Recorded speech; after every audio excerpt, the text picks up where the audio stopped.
this legacy conference for until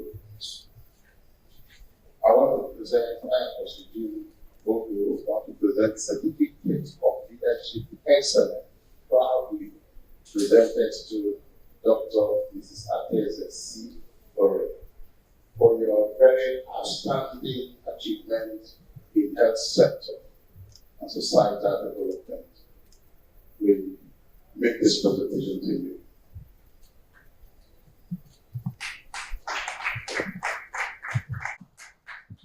Liberia, Geneva, or Morocco. Sometimes you come to Uniport to speak.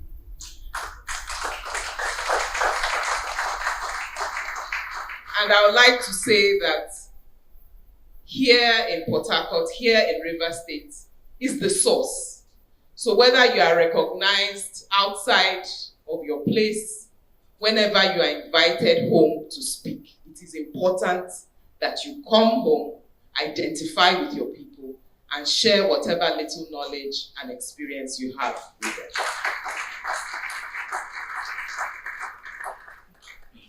So when I received the theme of today's event, which are building bridges, there was a question that came to my mind. And sometimes when we think about bridges, we think about bridges for ourselves and others, and we had a very perfect keynote address that spoke to transgenerational engagement and mentorship as a bridge. But I'd like to take another perspective today, and that is to speak to self-confidence, self-belief, and the avoidance of self-doubt. And so the question I want to raise is, what if the bridge we need to build is the bridge between our present, transformed or transforming self, and the person that we used to be? So for some of us, there's an identity that your schoolmates, your teachers, your lecturers, even your family and friends, your colleagues, they have about you. There's an impression that there was created about you. And sometimes we may be weighed down by the burden of that identity that has been conferred on us over the years. Perhaps rightly so. But something in you is telling you that you're more than that. But for some reason, because people identify you in a certain way, you feel a sense of responsibility to hold on to that past identity, even when you know that you may have left it behind. And so that's what I'm here to speak to us about this afternoon. Of course, in my notes it was this morning, but now we're in afternoon. And so where you see yourself as a person that wants more than what you currently have, that believes that you deserve more, believes strongly that you can do more, and you can be more than your present self. And so that's the bridge that I'm referring to today. That bridge, that connection between where you are now and what you believe you can be and who you were before. Because there shouldn't be a disconnect. And so much of what I'll be sharing is about permitting ourselves, giving ourselves room to reach for more, to be more than is expected of us, to be more than even you expect of yourself. So many years ago, I used to be a very opinionated child. I had a sharp response for everybody. I had a word of advice or even a rebuke for anybody who crossed my path, regardless of who the person was. And at this time, I'm telling you, I was 4 years old. So it was not strange to see me relentlessly correcting even my parents, my aunts, my uncles, my younger siblings, and even my headmistress. You can imagine who sent me work. I'm correcting my headmistress for saying something I felt was wrong. She didn't say her sentence well, so I corrected her. Somebody they've just admitted to the school. Or even a wrinkle in their clothes. And apparently, according to the story, I used to even banter with my great-grandmother. I would sit down with her and we exchange words. So, nothing you won't tell me I was a small madam. What I'm trying to say here is that if we look closely, confidence is really never the problem of children. It is only when something beats down that confidence that it starts to fade away.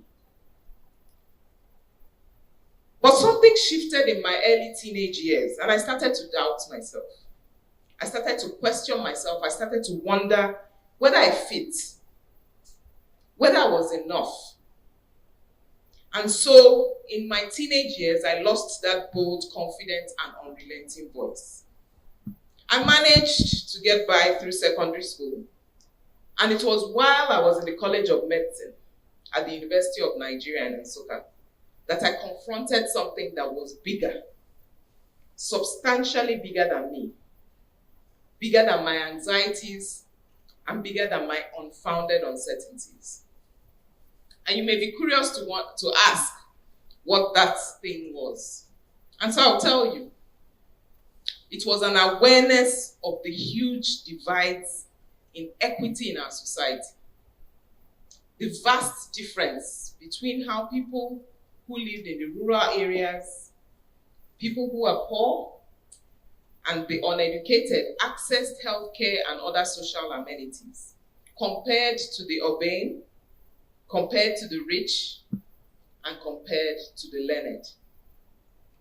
That eye-opening did something for me, because remember, I'm from a family of privilege. Both my parents were professionals at the time, and so this being in that environment where I became conscious of these differences did something to me. And so it was no longer about myself. It was no longer about whether I felt that my voice was appropriate to be heard, whether I felt I fitted in, whether I felt I belonged, whether I felt I was enough. I was confronted with a bigger problem that, as far as I was concerned, because I had identified it, I was in a position to do something about it. And so that eye-opening did something else. It made me reach for more for myself. It made me strive to speak out. It made me strive to do more and to be more. Not for me, but for those who could not stand in the rooms where I could. To pry open doors, force open doors, beat down doors that were often locked to them. To speak for those who could not speak to ears that would likely have been blocked to their cries. So I gave myself permission. I started to write. I started to speak out. I started to challenge. And I started to open doors of access for the underserved, for the vulnerable, and for the often forgotten. So in every role that I've held so far, whether as coordinator for blood services in the Federal Capital Territory, Niger State, and Nasarawa State, as principal medical officer and senior health policy advisor at the Federal Ministry of Health, as consultant family physician, as community physician, as fellow of international reputable organizations such as the Aspen Institute, or even our own Pamo University of Medical Sciences, as country director of planning, research, and statistics with the National Blood Service, and as commissioner for health and senior lecturer with Bayes University and the University of Greater Manchester. It's always been about service. And so I can say with the greatest conviction that that purpose that I found for closing health equity gaps has always been about closing those gaps for people to walk through, for people to gain access. So service to the people, and my purpose, the neglected, the vulnerable, and the underserved, has been my driving force that terminated completely my asking whether I was enough. And so if you're in this room today, as a young person, as a student, as a youth, or maybe somebody who is at a crossroad in their life and you think you need to do more for the society where you find yourself, I'm urging you to allow yourself to shift, to transform, and to evolve into a higher purpose. Because somewhere in you, there's something that is niggling at you. There's something pressing you. that's telling you that there's more that you can do, especially in the country and the environment we find ourselves today. And I'm here to say to you that that quest to be more than people expect of you, that quest to be more than even what you expected of yourself is okay. It's all right. It's there for a reason. God has put it there in you for a reason. And so you are permitted to leave your old self behind, cross the bridge, and reach for more.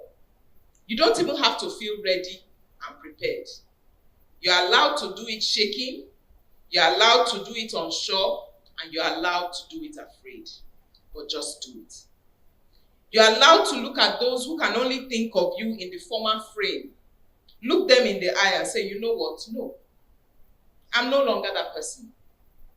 I am called to more, but that person has helped me to grow into the purpose and the greatness that I'm stepping in and that you see me walking in today. And so I want to leave all of you with this message, that stepping into your purpose will require that you acknowledge in humility that we as human beings have human limits. But look around you with empathy. There's always someone doing worse than you. And reach forward to right those wrongs that we see. Reach forward to right them in faith, in wisdom, in courage, and in strength. Because as the Bible says, I can do all things through Christ who strengthens me. And so let us all today vow to build and stride across those bridges of our former selves and our transformed, involved, and greater selves. Thank you, and may God bless you.